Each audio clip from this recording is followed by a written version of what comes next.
প্ৰথম কথা আমি ৰাইজৰ হৈ পেলাই আমি সমাজৰ কিছুমান গুৰুত্বপূৰ্ণ দায়িত্ব বহন কৰি আহিছোঁ। সামাজিক ক্ষেত্ৰত কোনো চৰকাৰৰ কোনো দল কোনো ৰাজনৈতিক কথাত আমি নাই আৰু আমাৰ নিজৰ নিজৰ পৰিচয় আছে। সমাজখনৰ বহুত কথাত আমি জড়িত, সেইকাৰণে হয়তো মাতিছে, কোনোবা অহা নাই, কোনোবা আহিছে, সেইটো পিছৰ কথা। মই যিহেতু নাছিলোঁ, মই কালি ৰাতি আহি পাইছোঁহি উত্তৰাখণ্ডৰ পৰা, আৰু এইটো কাৰণে মই পাটিয়ালে যোৱা প্ৰগ্ৰেম কেঞ্চেল কৰি মই আহিলোঁ ইয়ালৈ, যাতে আমাৰ কথাখিনি তেওঁলোকে জানে।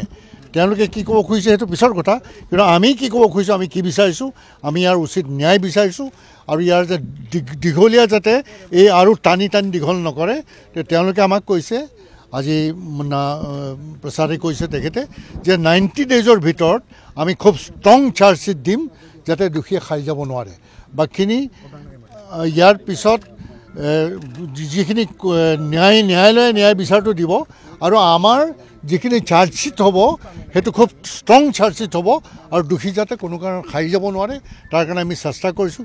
ইতিমধ্যে আমাৰ এটা চিন্তা আছিল যে কিয় ছিংগাপুৰৰ তেওঁলোকে আনিব পৰা নাই। ইতিমধ্যে তেওঁলোকে আমাক কৈছে যে 7জন আহিলে 11জনৰ ভিতৰত এজন এতিয়ালৈকে অহা নাই, তেওঁ ছিংগাপুৰ চিটিজেনশ্বিপ আছে, ৱাজিদ আহমেদ। তেওঁ তাৰ ফৰ্মেলিটিজ কৰাৰ পিছতে আহিব, তেওঁ আহিবলৈ বিচাৰি আছে। কিন্তু আৰু 3গৰাকী কাইলৈ আহি আছে। গতিকে 11জনৰ ভিতৰত আমি 10জন পাম। তেওঁলোকৰ ষ্টেটমেণ্ট লৈছে, তেওঁলোকে কি ষ্টেটমেণ্ট দিছে সেইটো তেওঁলোকে আমাৰ আগত কোৱা নাই। তেওঁলোকে এইটো নিজস্ব প্ৰাইভেচিৰ কাৰণে আমাক কোৱা নাই, কিন্তু প্ৰত্যেকৰ পৰা বেলেগে ক্ৰছ চেক কৰি প্ৰত্যেকৰ পৰা তেওঁলোকে শুনিছে তেওঁলোকৰ কথা।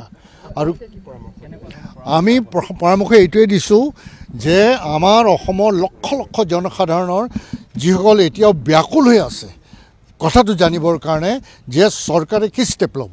চৰকাৰ কিপিং এছাইড, কিন্তু আমাৰ যিটো SIT গঠন কৰিছে তেওঁলোকে আমাক কৈছে 90 ডেইজৰ ভিতৰত আমি খুব ষ্ট্ৰং চাৰ্জশ্বিট দিম। আমাৰ এতিয়ালৈকে 50জনৰ অধিক সাক্ষী আমাক সাক্ষী দিছে, আৰু ছিংগাপুৰৰ সকলোৰে আমি লৈছোঁ, ৱাজিদ আলীৰ বাহিৰে। তেওঁ আহিম বুলি কৈছে, গতিকে তেওঁলোকৰ বক্তব্য আমি ৰাখিছোঁ। আৰু ভিডিঅ'বিলাক যে আহি আছিল বেলেগ এতিয়া তেওঁলোকৰো যিকেইজন আহিছে ছিংগাপুৰৰ পৰা, তেওঁলোকৰ ভিডিঅ' লৈছে। অমৃত প্ৰভাই যিটো ভিডিঅ' আছিলে, সেইখিনি ভিডিঅ' লৈছে। এই গোটেই ভিডিঅ'খিনি এতিয়া এডিট কৰি তেওঁলোকে ষ্টৰি লাইনটোত কি কথা, যে তেওঁলোকৰ কনস্পিৰেচি আছিল নেকি, আৰু দিয়া হৈছিল নেকি, এই গোটেই কথাবিলাক তেওঁলোকৰ এই ফৰেনচিক টেষ্টে যিটো ক'ব, আমি কৈছোঁ আমাক সেইবিলাক আমি জানিবলৈ নিবিচাৰোঁ। আমি বিচাৰে কি দিছে, ফৰেনচিকে কি, সেইবিলাক আমাক নক'ব, সেইবিলাক আপোনালোকে জানে। কিন্তু আপোনালোকে উচিত ন্যায় দিবৰ কাৰণে অসমৰ লাখ লাখ জনসাধাৰণৰ উদ্বিগ্নতাক আপোনালোকে প্ৰশমিত কৰিবৰ কাৰণে আপোনালোকে 90 ডেইজৰ ভিতৰত এনেকুৱা এটা ষ্ট্ৰং চাৰ্জশ্বিট দিয়ক, যাতে দোষী সাৰি যাব নোৱাৰে। ছিংগাপুৰৰ পৰা আজি মেইল আহিছে বুলি তেখেতসকলে জনালে, আৰু ছিংগাপুৰলৈ এটা দল যাব, সেই কথাটো তেওঁলোকে জনাব দিছে। এইখিনি অগ্ৰগতি হৈছে বুলি, আৰু সেইটো ভাবিছোঁ আমি অলপ সন্তোষজনক কথা বুলি আমি অনুভৱ কৰিছোঁ। এটা দল নাম পঠাই দিছে দলটোৰ, আৰু সেইটো এটা পজিটিভ কথা।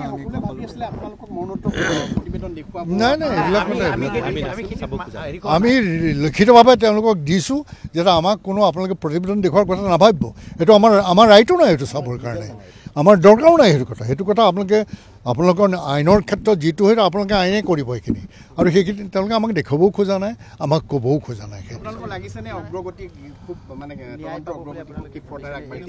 তেওঁলোকে এতিয়ালৈকে যিখিনি আচল গোটেই প্ৰব্লেমটো আছিলে ছিংগাপুৰত হোৱাৰ কাৰণে এওঁলোকৰ দল এতিয়ালৈকে যাব পৰা নাই, আৰু এইটো কমিশ্যনাৰ তেওঁলোকৰ এটৰ্নি জেনেৰেলৰ থ্ৰুৱেদি এইটো গোটেই তেওঁলোকে ভাৰতবৰ্ষৰ কেন্দ্ৰীয় চৰকাৰৰ লগতো এইটো কৰি আছে, আৰু অতি সোনকালে তাৰ কিছু ৰিপৰ্ট আহিছে ছিংগাপুৰৰ পৰা। এতিয়াও তেওঁলোকৰ ইনভেষ্টিগেশ্যন কৰি কিছু ৰিপৰ্ট পাইছে, কিছু আহি আছে, আৰু এইটো এটা থ্ৰু প্ৰচেছৰ মাজত হ'ব পাৰে।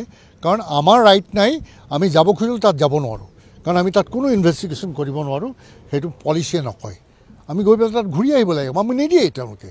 গতিকে যিহেতু তেওঁলোকৰ লগত আমাৰ ইতিমধ্যে ছিংগাপুৰৰ লগত এটা চুক্তি আছে, ইতিমধ্যে তেওঁলোকে এইটো খুব ছফ্টলি তেওঁলোকে গোটেই কথাটো চাইছে, আৰু আমাক যিখিনি বিচাৰিছোঁ দি আছে, আৰু অতি সোনকালে আমি যিটো বিচাৰিছোঁ আমাৰ কেইজনমান মানুহ স্পট ভেৰিফিকেশ্যনৰ কাৰণে হোটেলত কি হৈছিলে, ক'ত কেনেকৈ আছিলে, এলকহলৰ কি কথা কি বতৰা, সেইখিনি গোটেই তাত গৈ পেলাই তেওঁলোকে যিহেতু পেৰেলেল তেওঁলোকে ইনভেষ্টিগেশ্যন কৰি আছে বুলি কৈছে।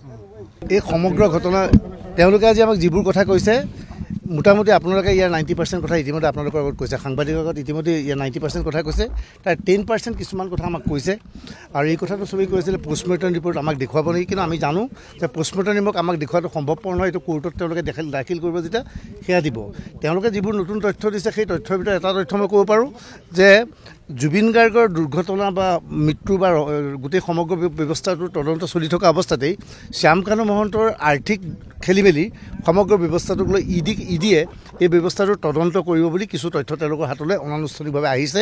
গতিকে সমান্তৰালভাৱে ইডিয়েও সমগ্ৰ ব্যৱস্থাটোৰ তদন্ত কৰিব। দ্বিতীয়তে আমি যিবোৰ কথালৈ আশংকা প্ৰকাশ কৰি আছিলোঁ যে ছিংগাপুৰত ব্যক্তিকেইজনৰ সাক্ষ্য গ্ৰহণ কৰা হৈছেনে নাই, ছিংগাপুৰৰ য'ত ঘটনা সংঘটিত হৈছে তাত কি হৈছে, সেইখিনি ছিংগাপুৰ আৰক্ষীয়েও সমান্তৰালভাৱে কৰি আছে।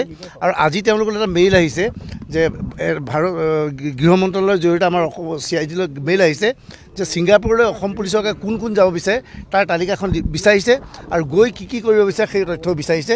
গতিকে 2 এদিনতে সেই অনুমতিটো পাব। আৰু তাৎপৰ্যপূৰ্ণ এই সমগ্ৰ ঘটনাৰ লগত যে এইটো এটা কি পৰিৱেশত জুবিন গাৰ্গৰ মৃত্যু হ'ল, কাৰোবাৰ দায়িত্ব জ্ঞানহীনতাৰ বাবে আমাৰ কাষৰ পৰা জুবিন গাৰ্গ হেৰাই গ'ল নেকি, সেই এংগুলটো তেওঁলোকে চিন্তা কৰিছে।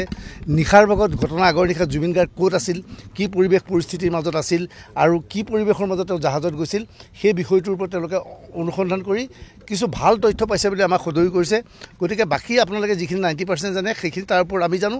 আমি এই কথাটো নহয়, আমি বুজি পোৱা নাই আচলতে আমাক কিয় মাতি আছে। আমি নাজানো যে বহুতে আমাক বিশেষজ্ঞ বুলি কৈছে, বিশেষজ্ঞ বুলি নহয়, আমিও নাজানো। হয়তো মই ভাবিছোঁ যে মই যিহেতু বিষয়টোৰ ওপৰত যথেষ্ট নিউজ কৰি আছিলোঁ, হয়তো মোক সেইবাবে মাতিছিল, মোৰ নিচিনা আপোনালোকেও কৰিছে। সুৰুঙা পাবলৈ এই কথাটো বুজি পোৱা নাই যে আমি অসমৰ প্ৰতিজন লোকে এতিয়া জুবিনৰ বাবে ন্যায় হোৱাটো বিচাৰোঁ। মই মোৰ প্ৰথম পৰিচয় সাংবাদিক, আপোনালোক সাংবাদিক। ক'ৰবাত কিবা জুবিনৰ ঘটনা সংক্ৰান্তত যি তথ্য পাওঁ, য'তে সৰু তথ্য এটা পালেও আমি তাক বিচাৰি যোৱাটো প্ৰয়োজন।